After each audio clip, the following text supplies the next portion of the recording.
Caroline, je suis plus connue sous le nom de Caro Folie sur les réseaux sociaux.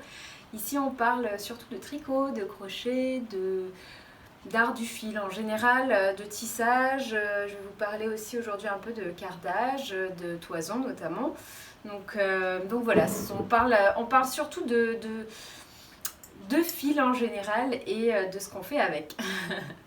donc voilà, bienvenue. J'ai ma petite tisane, moi.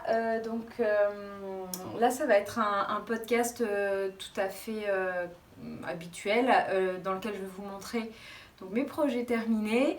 Je vais vous montrer mes projets en cours et puis mes envies tricot. Donc voilà, vous pouvez faire comme moi, prendre une petite tisane, un petit thé, et puis c'est parti. Ou un petit café d'ailleurs. Bon, voilà. Alors, le premier projet terminé, vous le connaissez. Je vous en ai parlé plusieurs fois. J'ai mon ordinateur juste en bas, donc c'est pour ça que je regarde là, pour pas vous dire de bêtises. C'est le Find Your Fade de Andrea Mori. Alors, je vous en ai parlé dans mon vlog précédent. Vous avez vu, si vous voulez aller le voir, je vous mettrai le lien. Je vous montre bloqué, je vous le montre quand je l'ai terminé. Enfin, au moment où je l'ai terminé, j'étais toute contente parce que dans le dernier épisode de podcast, je crois que je vous en avais parlé, j'avais hâte de le terminer pour pouvoir le porter cet hiver. Finalement, il refait un peu frais, donc j'ai pu le porter. Donc je suis super contente par rapport à ça. Donc je vais vous le montrer, je vais arrêter de parler de lui sans vous le montrer quand même parce que il est... Il est quand même beau à voir. Moi, en tout cas, je l'adore. Donc, c'était un grand châle. Alors, je ne l'ai même pas mesuré. Il faudrait que je le mesure pour vous dire combien il coûte. Combien il mesure. Parce qu'il est très long. En le bloquant, je l'ai allongé davantage d'ailleurs. Et je suis bien contente parce que, vous voyez, quand je le porte... Ben, je peux faire plusieurs tours. Vous voyez, là je suis bien au chaud. Et je l'ai porté, je l'ai bien porté comme ça. Et sinon, je l'ai porté très souvent sur moi, en mode couverture aussi. Parce que du coup, il s'enroule très facilement autour de nous. Voyez, on est vraiment bien dans ces petits bras. Hop, je suis complètement en amour. Voilà. Vous le voyez bien là. Alors, je suis légèrement déçue de ces couleurs, dans le sens où c'est un petit peu tristoun. Et je trouve que c'est des couleurs que j'ai l'habitude de porter. Donc, il ressemble en fait à un de mes anciens châles, je trouve. D'ailleurs, mon chéri m'a dit, mais t'as fait le même? J'ai fait, non, c'est pas le même. Comment il s'appelle ce châle? Ouais, c'est le Plumpy d'Andrea Mori. Donc, il ressemble pas hein, en soi. Vous allez me dire, non, nous en tant que tricoteuse, on voit pas. Mais au niveau des couleurs, j'ai un petit peu ce côté rosé, violet en fait. Donc, bref, on va reprendre depuis le début. Donc, il y a plusieurs couleurs. Il y a 1, 2, 3, 4, 5, 6, 7. Il y a 7 couleurs en tout dans ce châle. Alors après, vous pouvez vraiment faire comme vous voulez. C'est assez... Andrea Mori l'explique assez bien au niveau de la construction. Il y a un petit diagramme. Après, vous faites les couleurs que vous voulez. Moi, j'ai vraiment voulu faire plusieurs couleurs pour faire un espèce de dégradé. Je vous en avais parlé dans l'ancien podcast. Puis finalement, je trouvais que... les couleurs ne se dégradaient pas bien, donc j'ai préféré les couper entre guillemets en mettant du clair entre chaque couleur quoi, parce que c'est pas vraiment que du clair, mais pour qu'on voit bien la différence entre toutes les couleurs. Donc j'ai commencé par un kaki.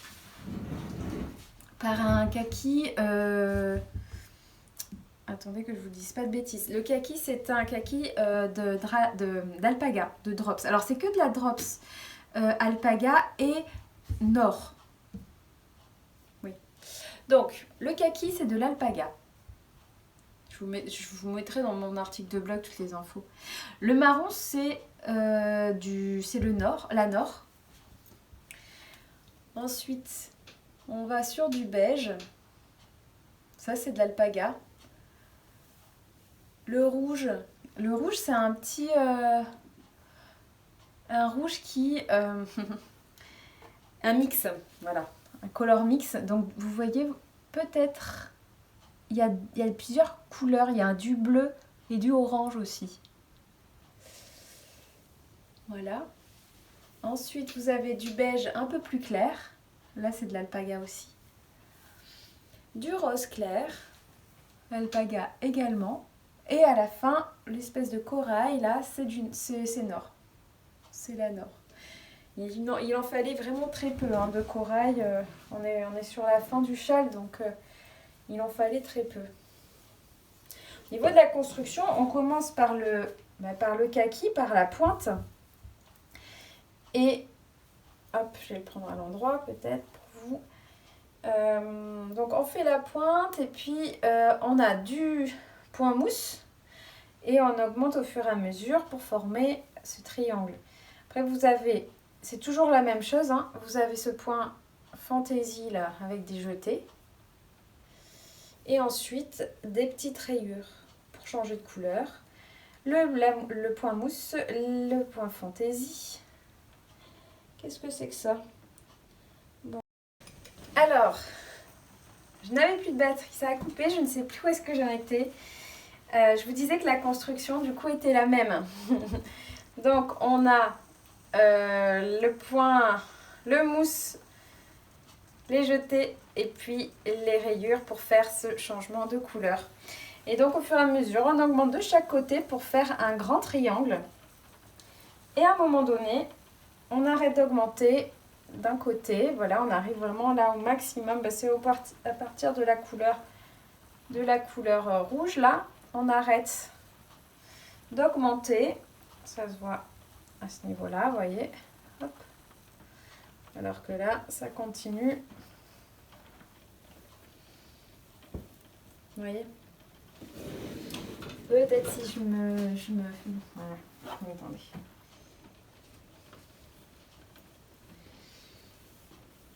Vous voyez, là on voit bien que ça s'arrête d'augmenter parce qu'en bas vous avez la petite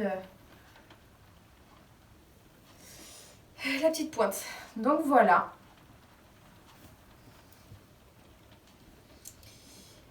Et donc on arrête d'augmenter, on augmente que d'un seul côté. On arrête d'augmenter d'un côté. Donc ce qui le rend encore plus long. Ce qui est donc très agréable pour faire un grand châle que l'on va mettre autour de son cou et autour de soi tout l'hiver. Je suis hyper contente, comme vous pouvez l'entendre. Je l'aime vraiment beaucoup.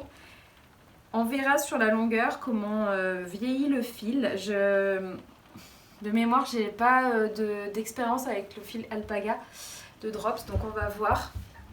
Mais il est très chaud et très doux. Alors je sais que certains ne l'aiment pas beaucoup parce qu'ils le trouvent un peu piquant. Mais moi franchement je l'adore. Il me va très bien, je le trouve pas piquant et il est léger. C'est pas un châle très lourd en fait, grâce à l'alpaga notamment parce que c'est un fil assez très fin et doux, et léger. Et donc là c'est vraiment aérien et chaud. Donc moi j'adore. Qu'est-ce que je peux vous dire dessus? C'est donc un patron gratuit, n'importe quoi, payant, excusez-moi, qui coûte 9,11 € sur Ravelry. Vous pouvez le trouver à ce prix-là. J'aime beaucoup le dégradé que André Amaury a fait sur le sien. J'avais trop envie de faire un peu la même chose dans le même style avec ces couleurs un peu flashy, là, du rouge vers le jaune. Mais peut-être une prochaine fois. En tout cas, je vous conseille vraiment vivement ce patron parce que il est très agréable à faire, même si finalement on répète toujours le même schéma, hein, mais c'est agréable et puis il rentre assez facilement en tête. Donc voilà, vraiment, je vous le conseille vivement. Voilà, c'est un des... Oui, un an. Alors j'ai un deuxième projet terminé que je vous mettrai... En fait, je vous en ai parlé sur le vlog. Donc vous pouvez aller le voir, je vous mettrai le lien. C'est un petit doudou, lapin que j'ai offert. Mais voilà, sinon j'ai rien d'autre au niveau des projets terminés. Ah bah si, je dis des bêtises. J'ai un troisième projet terminé. Mais là, on va pas parler de tricot, on va parler de tissage.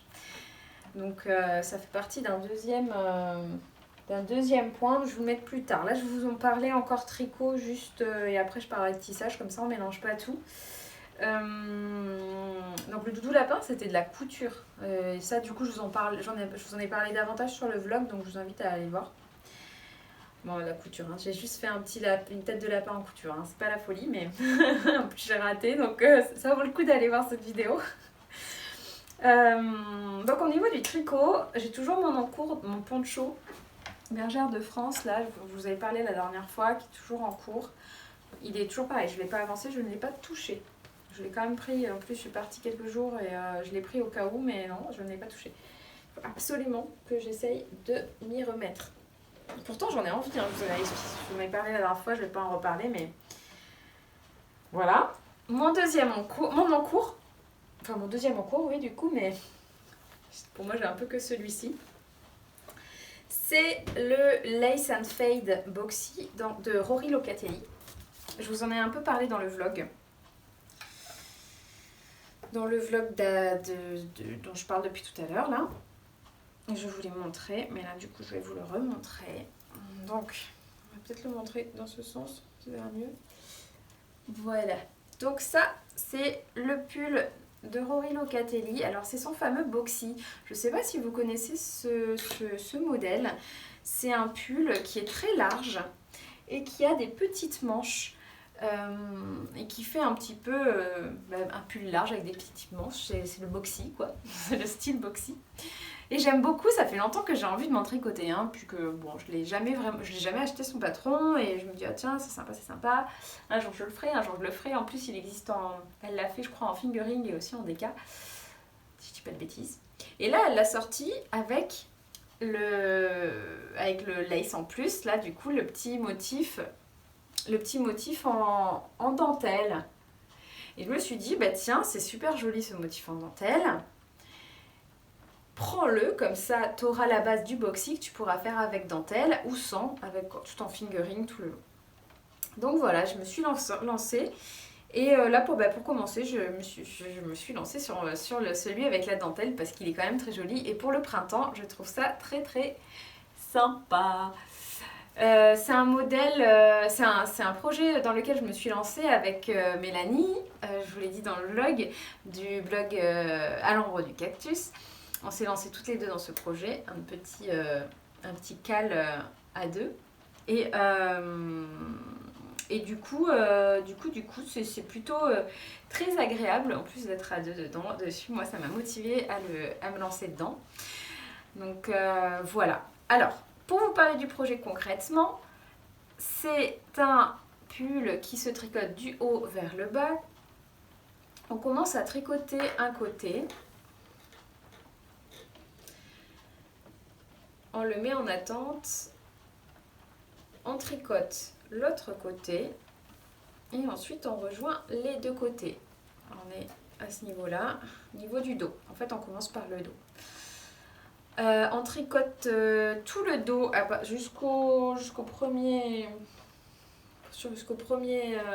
la première répétition de dentelle. Et ensuite, on relève les mailles à ce niveau-là et on fait le devant d'une partie et ensuite de l'autre et on rejoint comme pour le dos. Donc là j'en suis ici enfin non, j'en suis même un peu plus loin parce que du coup j'ai rejoint carrément tout le corps. Au niveau de la deuxième partie de fingering et ensuite j'ai commencé ma deuxième partie de dentelle. Alors elle sur le modèle de base c'est un dégradé, c'est hyper joli. Mélanie d'ailleurs va faire ça, va faire plusieurs couleurs.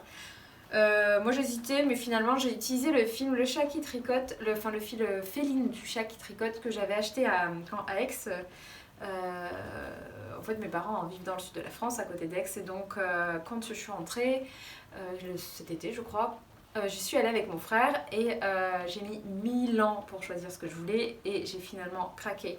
Bon, depuis le début, j'avais craqué sur ce coloris que j'adore. Hein. Je trouve vraiment la couleur. Elle s'appelle. C'est d'ailleurs la couleur. Le coloris, c'est Marrakech. Donc c'est un coloris. Moi, j'adore ces couleurs-là. Ces couleurs un peu très chaudes et avec un fil pailleté. Vous voyez. Donc, voilà, j'ai craqué. Alors, pour la petite histoire, j'avais acheté qu'un seul écheveau à l'époque. Un seul, je crois, ou deux. Peut-être deux.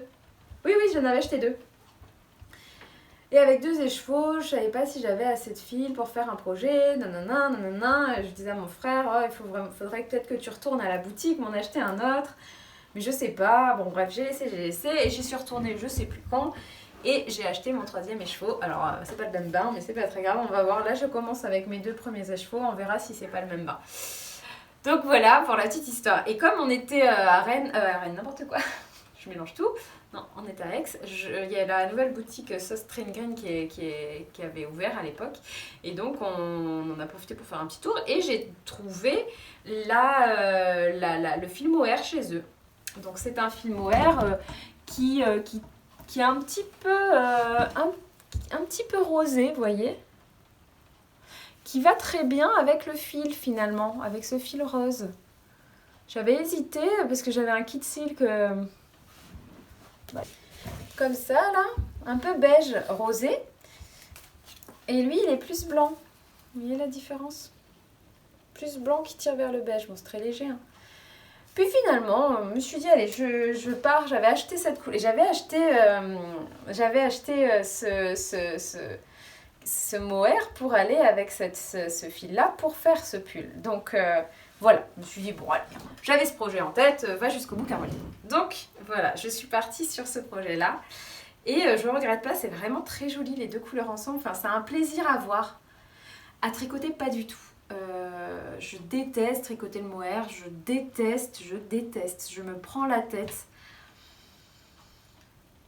Et s'il y a une erreur, non mais alors je suis hyper concentrée sur le diagramme là, parce que j'ai fait une erreur dans celui-là, dans le premier, alors je vous dis pas, l'horreur pour détricoter, j'ai dû détricoter 3 rangs.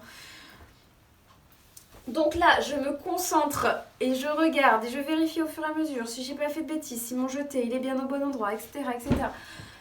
Et c'est une prise de tête, et j'aime pas ce fil fin. Et en plus, le fil fin de ce Strain Green, je trouve qu'il est très très fin comparé au kit silk de Drops.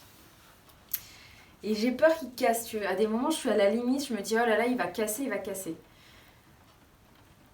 Mais bon, il a pas cassé, tant mieux. Voilà, donc je suis quand même très contente de ce petit début de pull, à part les parties de mohair, hein, voilà, mais bon, je le savais, hein, je le sais, dès que je fais du mohair, ça m'énerve, que ce soit pour les châles ou pour ce pull-là, donc on verra bien au fur et à mesure. J'ai combien, je sais plus, de parties, 6, 5 ou 6. Donc pour vous dire la vérité, depuis que je suis rentrée, il est mis de côté, j'ai pas avancé. Parce que je me concentre sur mon tissage en ce moment et du coup je tricote un peu moins. Mais bon, je vais le terminer. J'ai très envie de le porter au printemps, là, entre deux. Tu fais pas ni chaud ni froid, ça va être très bien. Donc voilà, c'est un patron payant. Moi j'en avais profité quand elle avait sorti. Elle fait toujours une petite promo. Et là il est à 7,97 €. Voilà. Et donc il y a 4 parties de mohair seulement. Plus que 2,5. Oh, c'est motivant. C'est motivant. Je vais peut-être faire les manches un peu plus longues. Je vous redirai ça, mais moi j'aime bien quand c'est un peu long quand même. Donc je vais peut-être faire les manches un peu plus longues. En plus j'ai du fil, donc voilà. C'est tout. Des projets en cours, c'est tout en fait. Pour les futurs projets, je vais pas vous montrer grand chose parce que ce que je voulais vous montrer, ce que j'ai pas fait la dernière fois, c'est de vous montrer ça. Je me décale parce que je vois pas le retour caméra. Voilà. C'est un panier en osier tout simplement avec des pelotes mes fins de pelote. Mais c'est mes fins de pelote entre guillemets de qualité. Donc il y a déjà toutes les pelotes d'alpaga que j'ai fait que j'ai utilisées pour le châle là. Mais il y a aussi plein de fins de pelote des chevaux, teint main, etc. que j'ai gardé.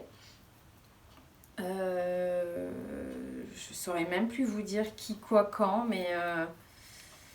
mais c'est des pelotes voilà, qui sont quand même de très bonne qualité. Ben là, celle-là, c'est une louve dans les bois, si je dis pas de bêtises. Voilà, bref, donc ces pelotes là je les ai mises de côté aussi parce que mon chat a la fâcheuse tendance à prendre mes pelotes entamées et à en faire n'importe quoi. Vous avez vu quand j'ai trié un petit peu dans le vlog, je sais pas si vous l'avez vu du coup ce vlog là, mais dans le vlog précédent j'ai trié aussi tous mes fins de pelotes et en fait beaucoup sont emmêlés à cause d'elle, donc parce qu'elle s'amuse avec. Donc je les ai mises de côté là et alors dans ces fin de pelote, moi j'avais pour projet de faire des châles. Alors soit celui de Stéphane Ouest dont je vous parlais, ou bien une petite couverture. Et je pense plutôt à la petite couverture, de plus en plus en ce moment, elle me titille. Donc voilà, je me lancerai peut-être là-dedans. Mais en tout cas, c'est pour vous montrer que j'ai quand même pas mal de beaux restes et que j'aimerais les utiliser à bon escient. Donc on va voir ça. Voilà, donc au niveau du tricot c'est fini, c'est fini. Je vais vous parler de tissage. De tissage ou de cardage? Bon, de tissage parce que c'est un projet fini. Donc c'est ma première couverture tissée. D'ailleurs j'ai appris récemment que sur Ravelry on pouvait rajouter la couverture tissée. Donc je suis hyper contente, je l'ai rajoutée. Donc c'est un projet que j'ai réalisé avec un métier à tisser que j'ai eu pour mon anniversaire.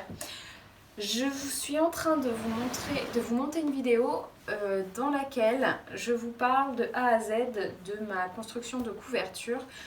Je vous montre mon métier à tisser, comment je l'ai monté, etc. C'est un métier à tisser Ashford. Je vais vous le montrer. Je vais vous montrer, c'est plus simple. Donc c'est un métier à tisser Ashford qui est très grand. Moi j'ai pris très grand. Il est grand, il fait 80 cm. C'est un métier à tisser à peigne envergeur, c'est-à-dire avec ce peigne-ci. Attendez. Vous voyez la bête, elle est énorme. Donc, en fait, c'est ça. Vous mettez le peigne envergeur au milieu. Il est là et il se cale ici. Vous faites passer les fils à l'intérieur.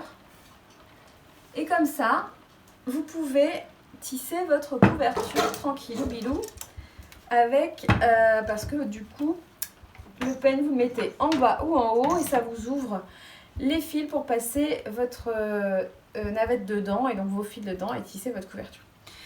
Donc voilà, ça a été un peu difficile à prendre en main. Vous allez voir mes aventures parce qu'évidemment, je me suis trompée, hein. Je me suis trompée, donc vous allez voir mes aventures, mes réactions et tout, pour quand même réussir à sortir ceci. Donc j'appelle couverture, mais finalement je ne sais pas ce que ça va être. Voilà, elle est là. Voilà, attendez. Hop, je vais mettre plus loin. Elle est là. Elle est assez grande, hein, finalement.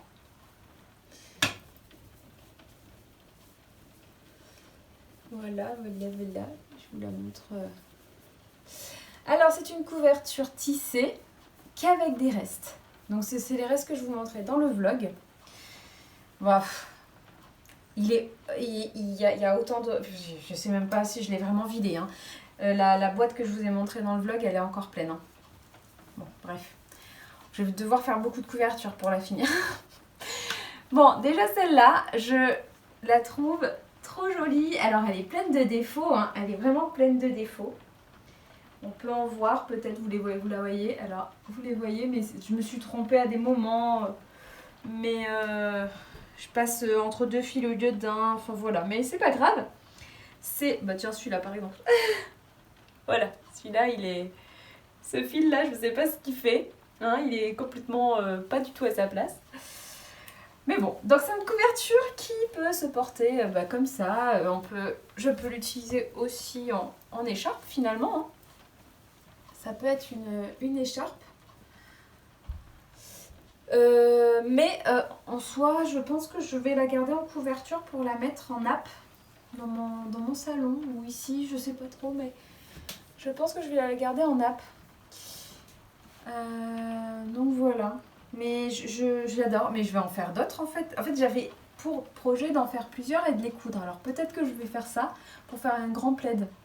Alors le tissage, comme ça, permet un rendu très souple, très aérien, donc très léger. Franchement, la couverture est très légère. Alors je peux pas vous dire quel type de fil j'ai utilisé parce que c'est que des restes. Il y a vraiment de tout. Il y a du coton, de la laine, de l'acrylique, il y a de tout. Mais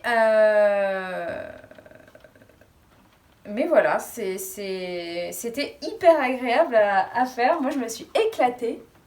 Alors, je pense peut-être qu'il faudrait que je le lave pour l'étirer un peu, vous voyez, parce que là, c'est plein de plis. Donc, je pense qu'il faudrait l'étirer un petit peu. Mais voilà, je suis quand même hyper contente et hyper fière d'avoir réussi à sortir ça. C'est plutôt régulier. Alors, je sais pas si vous avez vu, mais du coup, de base, pour les fils de chaîne, on appelle ça. Donc les fils en long. Il y a plusieurs couleurs. Je suis partie sur du gris, sur du blanc, sur du marron. Et au milieu du petit fil pailleté. Et puis après, là c'est vraiment au fur et à mesure ce qui me tombait sur la main. J'ai essayé de faire avec un petit peu de... Enfin, que ça aille bien ensemble, mais... Et en même temps, je voulais différentes textures, donc du fil épais, du fil plus fin. Voilà, je me suis vraiment amusée. Écoutez, je suis hyper contente. Donc voilà, là ça a été la première couverture et je vais me lancer dans une autre couverture là. Pour offrir, je pense, je vais voir pour une couverture de naissance. Ben là, je viens de voir, j'ai encore plein de petites erreurs. Bref, c'est rigolo. Donc, des petites couvertures de naissance. Qu'est-ce que je voulais faire aussi des tapis. Des tapis avec des fils comme ça.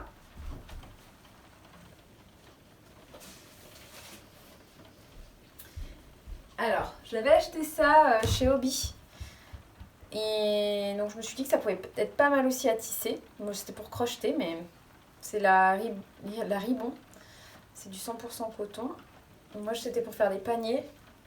Mais pourquoi pas faire un petit tapis. Et puis, du coup, j'ai une amie qui m'a donné des grosses pelotes comme ça. Vous savez, des pelotes de t-shirt, là.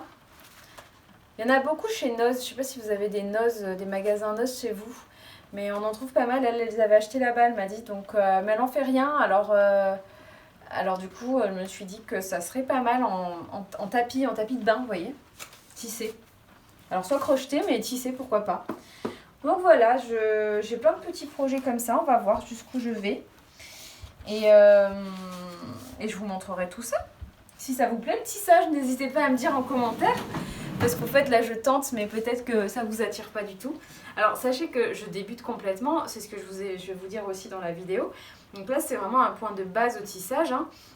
Mais j'ai envie de m'amuser après à faire d'autres choses. Mais là, c'était vraiment pour aussi me débarrasser de mes restes. Et puis, m'exercer avec des restes, quoi. Donc, là, le prochain projet, soit je me lance dans la couverture à offrir. Parce que c'est un projet de naissance, donc j'aimerais bien le faire. Et sinon, c'est continuer à m'exercer, faire une deuxième couverture comme ça. Alors le seul problème là-dedans, c'est que évidemment, je n'ai pas calculé combien de fils j'avais fait de base. Donc il faudrait que j'essaye de faire exactement la même chose et ça risque d'être un peu compliqué. Que ce soit pas forcément largeur, parce que ça j'ai pris la largeur du métier à tisser, c'est surtout sur la longueur. Donc voilà, ça va être rigolo, je sens. Voilà, écoutez, c'est fini à ce niveau-là, au niveau du tissage, je crois. Je voulais vous dire aussi qu'au niveau du tissage, il y a beaucoup de restes de fils de restes de fils en fait, parce qu'on coupe beaucoup, on perd beaucoup de fils. Donc, moi, je vais les mettre de côté pour les garder Et en rembourrage pour des petites peluches par exemple, des petits amigurumi ou voilà. Mais n'hésitez pas à me dire si vous avez d'autres idées aussi pour ces restes, parce que j'en ai déjà un pot entier. Là c'est que du tricotage, des restes de tricotage ou de crochet. Donc là j'ai pas mis dans ce pot tous les restes que j'ai utilisé, enfin tous les restes de la couverture de tissage, donc la couverture tissée. Et je peux vous dire que ça rentre, je pense, à moitié dans un bocal comme ça. Donc il y a vraiment beaucoup de restes. Voilà. Donc n'hésitez pas à me dire si ça vous botte que je vous parle de tissage. Donc ce métier à tisser, en fait, c'est un cadeau mon cadeau de Noël que j'ai reçu récemment parce que c'est un métier à tissage fort qui se fait en Nouvelle-Zélande. Et il n'était pas en stock quand on me l'a offert, donc je l'ai reçu il n'y a pas très longtemps là, donc je m'amuse comme une folle depuis. Voilà, donc je suis trop contente. On va donc parler de toison, de mouton et de cardage aujourd'hui. Parce que c'est ce que j'ai fait récemment.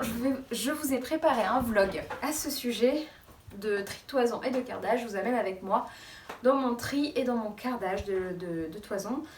Mais là, je vous en parle rapidement aussi, au cas où ça vous intéresse.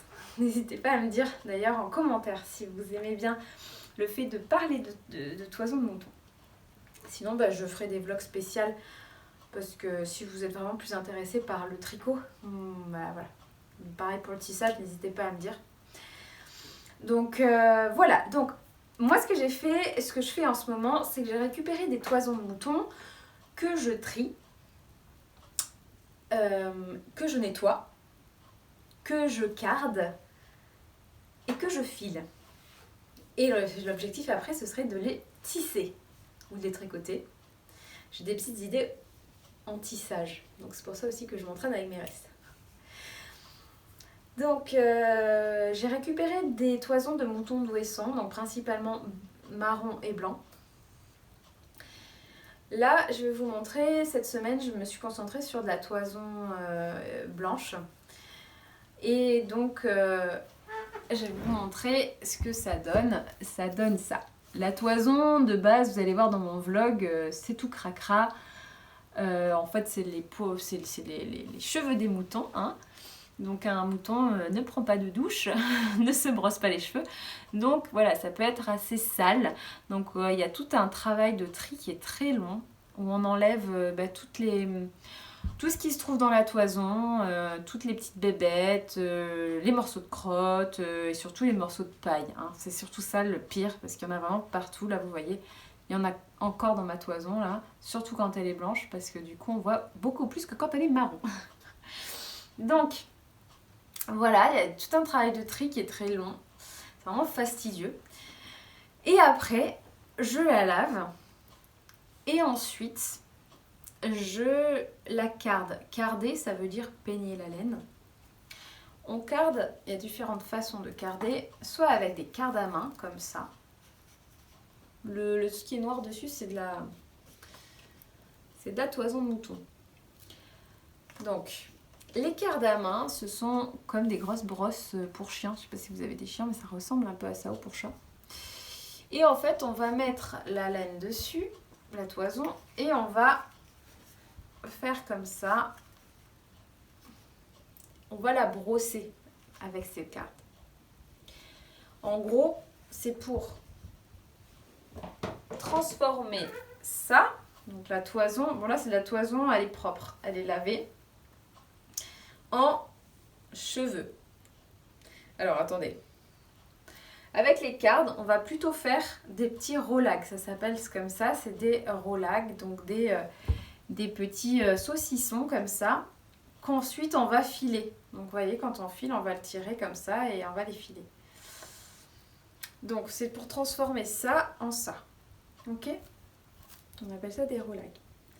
En gros, c'est pour peigner la toison, pour qu'elle puisse donc avoir, c'est plus dans la nappe là, la nappe comme ça on voit un peu mieux parce que vous voyez que c'est vraiment allongé. Et en fait quand on va filer, on va prendre un bout de nappe et on va l'étirer pour en faire un fil.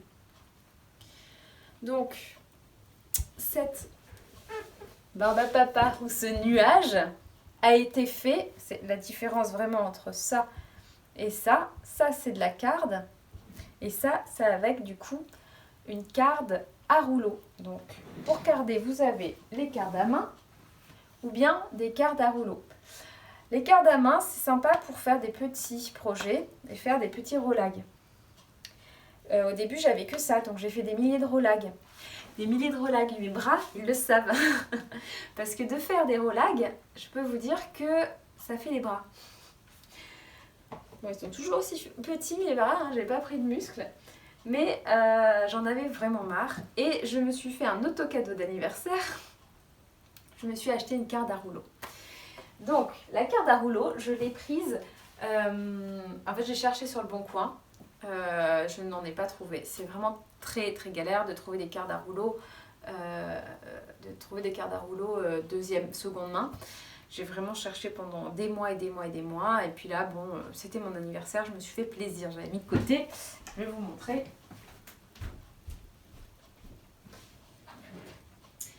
Hop. Je vous en parle dans le vlog aussi, donc vous en saurez plus là-dessus. Moi, c'est une carte à rouleau Woolmakers. Et en fait, on met la laine dedans, dans ces rouleaux, et avec la manivelle, on tourne. Et en roulant, en faisant passer la laine, donc cette toison là-dedans, elle sort comme ça. Bon, après plusieurs passages. Là, j'ai fait 3 passages dans la carte. Oh, attendez, il y a ma laine qui... Voilà. Donc c'est une carte à rouleau qui m'a changé la vie, qui a changé la vie de mes bras. Franchement, c'est merveilleux, hein. Quand on arrive aux cartes à main. Je suis hyper contente. C'est du 72 dpi si vous connaissez un petit peu. En gros, ça va être la largeur des petits piquets. Donc pour de la laine d'Ouessant, c'est parfait. Je suis allée demander à plein de gens pour m'aider à choisir, etc. Là, celle de chez Woolmaker, c'est la Hero, le modèle Hero. Au niveau rapport qualité-prix, je trouvais qu'elle était vraiment pas mal. Donc elle est assez fine au niveau de la largeur, hein, pour avoir plus de quantité, pour garder plus de quantité de laine, bah, c'est mieux de prendre un rouleau plus large, hein, mais ça coûte beaucoup plus cher. Donc voilà, là moi je me suis concentrée sur ce modèle-là et c'est déjà pas mal, ça me change vraiment la vie, c'est trop bien. Je vous montrerai, en fait dans mon vlog je vous montre comment je fais et tout, donc n'hésitez pas à aller voir. Et voilà, donc avec ça j'ai fait plusieurs... Attendez, je vais la reposer parce qu'en plus elle est lourde.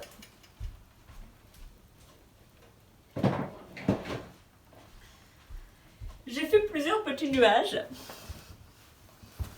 Alors en fait j'ai fait des grosses tresses. Mais en gros ce sont... là il y en a plein. Là-dedans, là, il y en a plein. Donc j'ai passé mon après-midi à faire tout ça. C'était très sympa. Et bientôt, je pourrai l'affiler. Ça, c'est l'objectif aussi. Mais bon, pour l'instant, mon métier c'est n'importe quoi. Mon rouet, le rouet de ma grand-mère. J'utilise le rouet de ma grand-mère pour filer. Mais il s'est cassé, enfin c'est la galère, je n'arrive pas à le réparer bien, j'arrive pas à filer bien avec depuis qu'il est cassé. Donc du coup, il est un petit peu en pause. Il est en pause carrément, je ne l'utilise plus. Parce que ça m'embête d'abîmer ma laine, ça m'agace en fait. Donc du coup, pour l'instant, il est de côté. Là, ce que je fais, c'est que je profite de carder, d'avoir des fils en avance. J'aimerais bien les teindre aussi par la suite.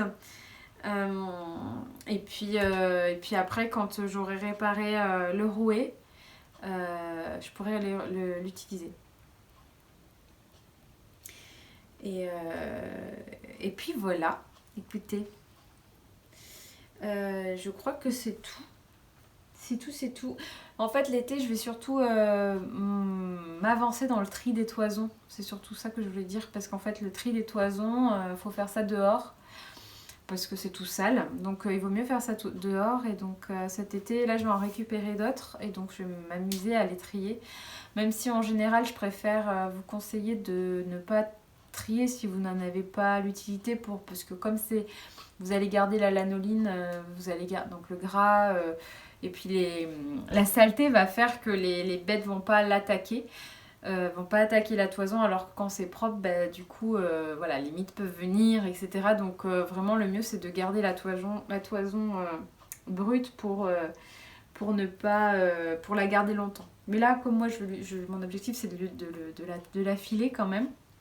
Je vais essayer de m'avancer cet été pour pouvoir ensuite filer l'hiver. En gros, ça va être ça.